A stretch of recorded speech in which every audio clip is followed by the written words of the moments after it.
Right, so hello and welcome back to Books and Things and welcome to another video, and today I want to talk about 5 novels which are about growing up.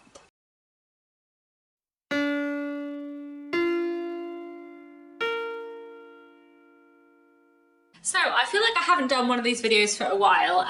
Ages and ages ago I started on my channel a 5 Victorian novels about series where I talk about 5 Victorian novels that are about a particular theme, and then a while after that I started a just 5 novels about thing where I talk about 5 contemporary novels, 5 modern novels about a particular theme.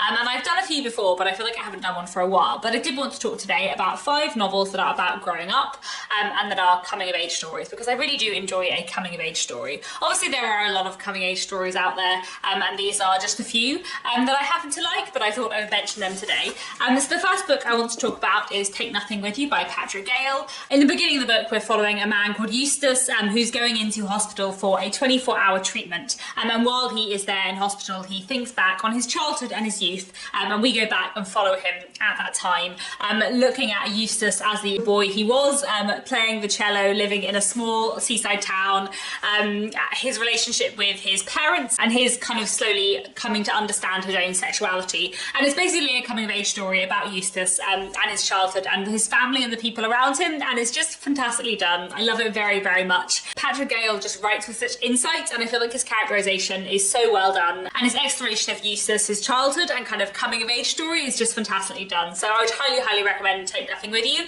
I really like that it's both like a coming of age story but also a story about memory and kind of looking back on when you came of age, but also understanding that like things aren't set in stone forever. It's just wonderful. I also really love the way that it looks at music and Eustace's kind of cello lessons as a kid, and how his learning how to play the cello and how much that music kind of means to him. It's just fantastic, and I highly recommend it. I also wanted to mention Never Let Me Go by Kazuo Ishiguro. This is a wonderful novel that I love hugely. It's one of my favourite books of all time. And this book is set in a slightly alternative version of the 1990s, and we're following 3 children who go to a school called Hailsham. They live in this school all the year round. It is some kind of boarding school, and we know from the beginning that there is something different about Hailsham. There's something different about Kathy and Tommy and Ruth, but we are following these characters as they grow up through their childhood into their adulthood, how their life changes, how the relationships between the 3 of them change, and how the very strange and complicated world they are in affects them. And it's just beautiful in so many ways. It is so powerful, so moving. The characterization and the human relationships in it are so good, and the way it looks at memory and childhood and how Kathy and Tommy and Ruth grow up and change, and how they kind of come to understand the world around them more is just so powerful and so well done. It is a truly fantastic book, and I cannot recommend it enough. Next I have 3 books which are historical fiction and coming of age stories, and which I really love. So the first one I wanted to mention is Tipping the Velvet, and this book follows 18-year-old Nan King, who at the beginning of the novel lives in Whitstable with her family, and she really likes to go to the music hall. One day at the music hall she sees a woman on stage called Kitty, who she is just completely besotted with and really taken with, and she ends up going with Kitty to London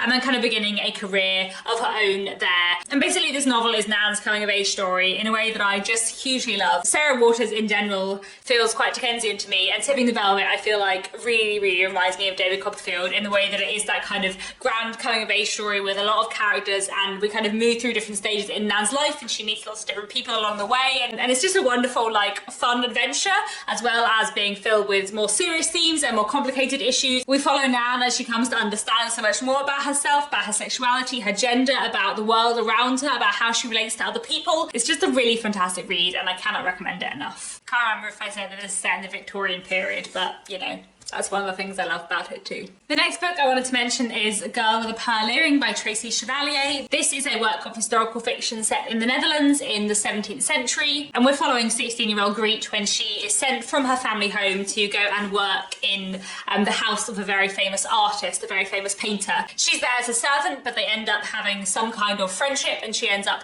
posing for one of his portraits, hence A Girl with a Pearl Earring. There's so much that I love about Girl with a Pearl Earring. I think it's a fantastic book, but one of the things I loved about it so much is that I feel like it's really Greet's coming of age story. She's 16 when the novel begins, and we see her come to understand the world around her more. We see her kind of come to understand herself more, and there's really powerful moments of like understanding and growth, I suppose, in this book, which I really like. I feel like it's so much about her kind of turning from a child into an adult, coming to understand kind of adult relationships more. It's beautifully written, and I feel like her characterization and her character growth is really fantastically done in this novel. Finally, I want to mention Washington Black by S.C. Adujan. This is a wonderful work of historical fiction that I really loved, and this follows a boy called Washington Black. At the beginning of the book, Washington is 11 years old, and we follow him through his childhood into his adulthood. This book is set in the 19th century and ends up spanning all over the world, but it starts off in Barbados in 1830 when Washington Black is 11 years old and is a slave on a plantation, and when he ends up being noticed by his master's brother, who takes an interest in him. His master's brother Titch is an explorer and an abolitionist, and he ends up kind of taking Washington with him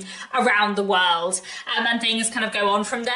The relationship between Titch and Washington is at kind of the heart of the book in many ways, and is always very like complicated, and the power imbalance between them is explored really well. There is so much that I love about Washington Black. It's a really rich book, and it is very Dickensian, actually, a bit like Sarah Waters. I feel like the way we watch Washington grow, his childhood, his adulthood, how his opinions change, how he comes to understand the complications of the world better, like, it's so well done, and it's a really fantastic read, and Washington as a character is really well done. So I would highly recommend Washington Black. It's a fantastic novel and a fantastic coming of age story. There we go, those are 5 modern novels all about growing up. Do let me know down in the comments, what are your favourite books about growing up? What are your favourite coming of age stories? And that's all. Thanks so much for watching, and I'll be back very soon with another bookish video.